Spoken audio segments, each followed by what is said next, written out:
Bonjour, je m'appelle Marc-Antoine G, je suis sculpteur et aujourd'hui je vais vous expliquer les différents types de terre qu'on doit utiliser pour la sculpture et pour la poterie.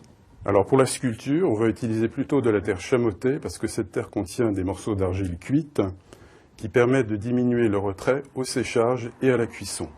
Il existe trois types de chamotte, la petite chamotte, la moyenne chamotte, la grosse chamotte. Plus la chamotte sera grosse, plus on pourra faire des grandes pièces.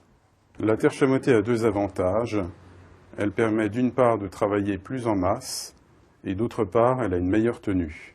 Autre avantage de la terre chamottée, c'est qu'on pourra utiliser le grain de la terre pour faire apparaître des matières et jouer avec la lumière. En ce qui concerne la poterie, on préférera plutôt la terre lisse car elle est plus adaptée au tour. Le tour, vous savez, c'est cet instrument électrique avec un plateau qui tourne à des vitesses différentes. On place sa terre lisse au centre et on travaille avec ses mains. La caractéristique de la terre lisse, c'est qu'elle a tendance à sécher plus vite que la terre chamottée et donc, pour la sculpture, il vaut mieux utiliser de la terre chamottée. Il faut savoir que la terre lisse se travaille plutôt en épaisseur n'excédant pas 1,5 cm.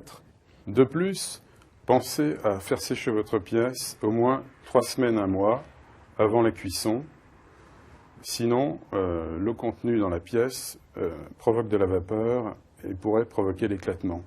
Voilà, vous savez maintenant quel type de terre il faut utiliser pour la poterie ou pour la sculpture. Au revoir et à bientôt.